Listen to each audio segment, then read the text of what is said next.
নমস্কার, আমি সুকৃতি দান। আশা করি আমরা সবাই ভালো আছেন। আমরা সবাই দেখছেন অ্যাস্ট্রো সলিউশন। আজকে আমি আলোচনা করব যে আমাদের জীবনে পড়াশোনা সম্পর্কিত ব্যাপারে আমাদের সন্তানরা বলি বা যারা পড়াশোনার সঙ্গে এই মুহূর্তে যুক্ত রয়েছেন, যারা আমার ভিডিও দেখছেন, তারা অনেক সময় দীর্ঘক্ষণ পড়াশোনা করতে পারেন না। মাইন্ড যেন একটা ফিকেল হয়ে গেছে। সেটা যে কোনো সামান্য পার্টিকুলার ডিগ্রি লাভের জন্য পড়াশোনা যদি নাও হয়ে থাকে, এমনি কোনো পড়াশোনার ক্ষেত্রে আমাদের যে মাইন্ড দিনে দিনে আস্তে আস্তে ফিকেল হয়ে যাচ্ছে। তো এটা অ্যাস্ট্রোলজি কি বলে, অ্যাস্ট্রোলজিক্যাল ব্যাপার থেকে কিভাবে সঠিকভাবে প্রতিকার করা যায় তা নিয়ে একটা দীর্ঘ আলোচনা করে দাও। মূল আলোচনা আসার আমরা জানি যে অ্যাস্ট্রো সংক্রান্ত নিত্য নতুন টিপস পেতে আমার এই অ্যাস্ট্রো সলিউশন চ্যানেলটিকে সাবস্ক্রাইব করুন এবং পাশে থাকা বেল আইকনে ক্লিক করুন। চলে আসি মূল আলোচনায়। প্রথমেই বলবো, দেখুন, যত আপডেট হচ্ছে তত কিন্তু social media, mobile phone, internet এটা কিন্তু অনেকটা ইজিলি অ্যাক্সেসেবল হয়ে গেছে। তাই মানুষের মধ্যে সেই যে ভাবনা চিন্তা করার ক্ষমতা আস্তে আস্তে কমে যাচ্ছে। এর মেন কারণ হলো, টোটাল যদি সমাজ ব্যবস্থাকে খেয়াল করেন, রাহুর প্রভাব কিন্তু ধীরে ধীরে বাড়ছে। তো যার মধ্যে পজিটিভ ব্যাপার রয়েছে, আমাদের যে ইন্টারনেট থেকে শুরু করে আইটি প্রফেশন থেকে শুরু করে সোশ্যাল মিডিয়াতে মানুষের মধ্যে প্রতিটা মানুষেরই যথেষ্ট ক্ষমতা রয়েছে। তারা মনে করলে কিন্তু যে কোনো জায়গাটাকে তারা কিন্তু উল্টে দিতে পারে বা পাল্টে দিতে পারে। প্রত্যেকেরই কিন্তু বলার একটা অধিকার রয়েছে এখন। তেমন সেই মতো অবস্থায় মানুষ কিন্তু এক মনে কোনো কাজ করার মতো যে ক্ষমতা, সেটা কিন্তু আস্তে আস্তে হারিয়ে ফেলছে। কেননা এইভাবে সোশ্যাল মিডিয়া বলি বা বিভিন্ন অ্যাডিং মিডিয়া মানুষের বিভিন্নভাবে মাইন্ডকে কিভাবে ক্যাপচার করতে হয় সেই ব্যাপারটার জন্য এই যে নোটিফিকেশন সিস্টেম মোবাইলের ক্রমাগত হোয়াটসঅ্যাপ বিভিন্ন সোশ্যাল মিডিয়ায় যে নোটিফিকেশন আসছে, মানুষের মধ্যে সেই যে একটা ফিকেল ব্যাপার তৈরি করছে। এই জন্য পড়াশোনার মধ্যে একটা অমনোযোগী ব্যাপার। যখন দেখবেন পড়াশোনা কাজ কিন্তু অনেক কষ্টের কাজ, তাই তো পড়াশোনার থেকে যখনই কিন্তু কোনো সহজ কাজ আপনি পাবেন, তখন মাইন্ড কিন্তু সবসময় সহজের দিকে কিন্তু এগিয়ে যায়। জল যেমন উপর থেকে নিচে গড়িয়ে যায়, তেমন মাইন্ড কিন্তু সবসময় সহজ কাজের দিকে দৌড়ায়। তো যখনই মাইন্ড সেটাকে একটা সহজ কাজের দিকে, অর্থাৎ মোবাইল ফোন সোশ্যাল মিডিয়ার দিকে এগুতে চাইবে, যদি আপনি সেটাকে রুখতে না পারেন এবং সেই রোখাটা কিন্তু নেক্সট টু ইম্পসিবল হয়ে যায়, সেই জায়গাটা মেনলি ক্রিয়েট করছে রাহুর জন্য। যাদের জন্মছকে রাহু নবমভাবে, লগ্নে, চতুর্থভাবে বা পঞ্চমে রয়েছে, তাদের ক্ষেত্রে রাহু তাদের লাইফটাকে অনেকটা ফিকেল মেন্টালিটি তৈরি করে দেয়। তাই যাদের জন্মছকে অ্যাকচুয়ালি লগ্নে রাহু রয়েছে, তাদের লাইফে খুব ডিস্ট্রাকশন তৈরি করে। পঞ্চমে রাহু রয়েছে, তাদের পড়াশোনার মধ্যে মনোসংযোগের অভাব তৈরি করে। যাদের ক্ষেত্রে সপ্তমভাবে রাহু রয়েছে, তাদের প্রেম সংক্রান্ত ব্যাপারে তারা অত্যন্ত মুখী হয়ে যায়, প্রেমটা খুব তাড়াতাড়ি কামুকতার মধ্যেই চলে যায়। আবার অন্যদিক থেকে যে নবমভাবে রাহু রয়েছে, তাদের কিন্তু মোবাইল ফোন বা সোশ্যাল মিডিয়ার প্রতি অ্যাডিকশনটা অত্যন্ত বেড়ে যায়। এই জায়গাগুলো আমি মুদ্রা কথা লগ্ন, চতুর্থ, পঞ্চম, সপ্তম বা নবম, সপ্তমটাকে আমি অ্যাড করলাম, এই সমস্ত ভাবে রাহু থাকলে তাদের মধ্যে একটু ডিস্ট্রাকটিভ মেন্টালিটি ক্রিয়েট করে। তাদের মধ্যে একটা ডিসিপ্লিন পথে চলার প্রবণতা কিছুটা হানি করে দেয় রাহু। এবারে কি সবার ক্ষেত্রে তা করে? তার ক্ষেত্রেও কিছু ব্যতিক্রম রয়েছে।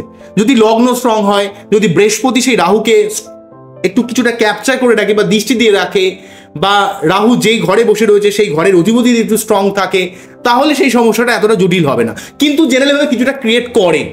তবে পঞ্চমভাবে যাদের রাহু রয়েছে, তাদের পড়াশোনার মধ্যে একটা ফিকেল মেন্টালিটি তৈরি করে। এমনকি গোচরেও যদি আপনার লগ্ন, চতুর্থ, পঞ্চম, সপ্তম বা নবম দিয়ে যদি রাহু পাস করে, দেখবেন আপনার মনের মধ্যে একটা ফিকেল মেন্টালিটি তৈরি করে। বিশেষ করে লগ্ন দিয়ে পাস করলে, পঞ্চম দিয়ে পাস করলে, নবম দিয়ে পাস করলে সব থেকে বেশি প্রভাব দেখতে পাওয়া যায়, নেগেটিভ প্রভাব আর কি।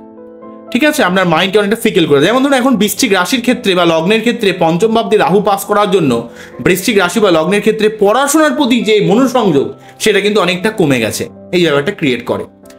অন্যদিক থেকে বৃহস্পতি হচ্ছে সার্বিক শুভত্ব, পড়াশোনা, জীবনে জ্ঞান আহরণের দিক থেকে অনেকটা হেল্প করে। অন্যদিক থেকে বুধ হচ্ছে আমাদের মনে রাখার ক্ষমতা, আমাদের স্মৃতিশক্তি, আমাদের যে কোনো ব্যাপারে একটা কানেকশন, কমিউনিকেশন ব্যাপারগুলো কিন্তু বুধ হোল্ড করে। অন্যদিক থেকে চন্দ্র কি করে? চন্দ্র হচ্ছে আমাদের মনের মধ্যে একটা স্যাটিসফ্যাকশন তৈরি করানোর চেষ্টা করে। শনি কি করে? ধৈর্য সহকারে কোনো কাজকে করার মতো ক্ষমতা প্রদান করে। এই চারটে গ্রহ তো ইম্পর্টেন্ট, তার মধ্যে কিন্তু বৃহস্পতি বুধের প্রভাব অত্যন্ত গুরুত্বপূর্ণ পড়াশোনার ক্ষেত্রে। তাই আমরা কিন্তু পড়াশোনা সম্পর্কিত ব্যাপারে যেমন পঞ্চম ভাবকে দেখব, পঞ্চম ভাব হচ্ছে পড়াশোনার ভাব, বুদ্ধির ভাব, ক্রিয়েটিভিটির ভাব, তেমন কিন্তু আমরা বুধ এবং বৃহস্পতি দুটো গ্রহকে খুব ভালোভাবে খেয়াল করবো বাচ্চাটা।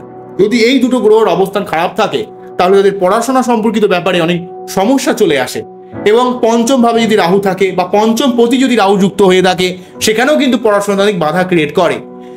তাই তাদের ক্ষেত্রে এটা মনোসংযোগের অভাব ক্রিয়েট করে, বা তারা অনেক সময় ভুল পথে চলে যায়, তাদের লাইফে কিন্তু একটা ডিসিপ্লিন পথ থেকে সরে যাওয়ার মতো একটা অবস্থা কিন্তু তৈরি করে।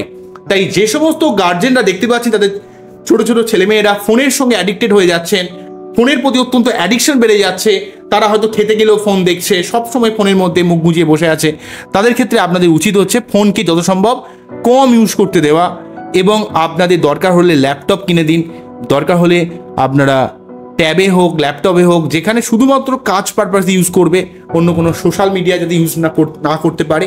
কেননা এই যুগে সব থেকে বড় বিপজ্জনক হচ্ছে আমাদের মনকে বিভিন্ন মানুষরা ক্যাপচার করে নিতে চেষ্টা করছে, বিভিন্ন অ্যাপস তার নিজস্ব নোটিফিকেশন পাঠাচ্ছে, বিভিন্ন অফার দিতে চাইছে, আলটিমেটলি যাতে আপনি বেশিক্ষণ সেই অ্যাপসে বা সেই সোশ্যাল মিডিয়াতে বেশিক্ষণ যাতে আপনি টাইম ওয়েস্ট করেন বা টাইম যেন তার মধ্যে স্পেন্ড করেন। যত আপনি তার মধ্যে টাইম স্পেন্ড করবেন তাদের কিন্তু তত গেইন। তারা কিন্তু অ্যাকচুয়ালি রেভিনিউটা এইভাবেই তারা পায়, তারা অ্যাকচুয়ালি দেখাচ্ছে যে তাদের সোশ্যাল মিডিয়াতে একটা পার্টিকুলার টাইমে কতজন মানুষ অ্যাক্টিভেট রয়েছে। ধরুন 5 কোটি মানুষ অ্যাক্টিভেট রয়েছে, সেই 5 কোটি মানুষ অ্যাক্টিভেট থাকা থেকে তারা কিন্তু বিভিন্ন দেখবেন বিভিন্ন প্রোডাক্ট তারা কিন্তু অ্যাডভার্টাইজমেন্ট দেয়।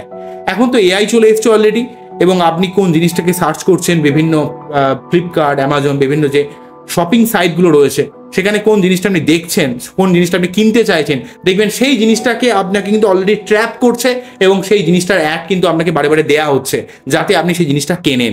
তো এইভাবে আমরা কিন্তু একটা জালের মধ্যে, একটা ট্র্যাপের মধ্যে আস্তে আস্তে আটকে যাচ্ছি। তাই আমাদের প্রত্যেকের উচিত যে এই রাহু কবলিত এই জায়গাটাকে, রাহুর পজিটিভ ক্ষমতাকে অবশ্যই আমাদের কাজে লাগাতে হবে, অবশ্যই আমাদের ইন্টারনেটকে ব্যবহার করতে হবে। আইটি প্রফেশনে যারা চাকরি করছেন, রাহুর এই পজিটিভ প্রভাবকে কাজে লাগিয়ে জীবনে উন্নতি করতে হবে। কিন্তু রাহুর মধ্যে যে নিজস্ব ভাবনা শক্তি, চিন্তা করার ক্ষমতা, সেটা কিন্তু ডিটোরিয়েট করে দেয়। পঞ্চম ভাবের এই নেগেটিভ অবস্থান যদি রাহুর অবস্থান থাকে, পঞ্চম ভাব প্রতি যদি পীড়িত থাকে, তাহলেও কিন্তু আমাদের মনের মধ্যে অত্যন্ত ফিকেল মেন্টালিটি তৈরি করে। তাই এই ব্যাপারগুলোকে সার্বিকভাবে অ্যানালাইজ করে তার সঠিকভাবে প্রতিকার করলে আপনার জীবনের অনেক সমস্যাকে নির্মূল করা যাবে। আজকে এখানেই থামতে হবে। আমার এই অনুষ্ঠানটিকে আপনাদের কেমন লাগলো সেটা কিন্তু অবশ্যই কমেন্ট সেকশনে জানাবেন। আবারও দেখা হবে নতুন কোনো ভিডিও নিয়ে। নমস্কার, থ্যাংক ইউ।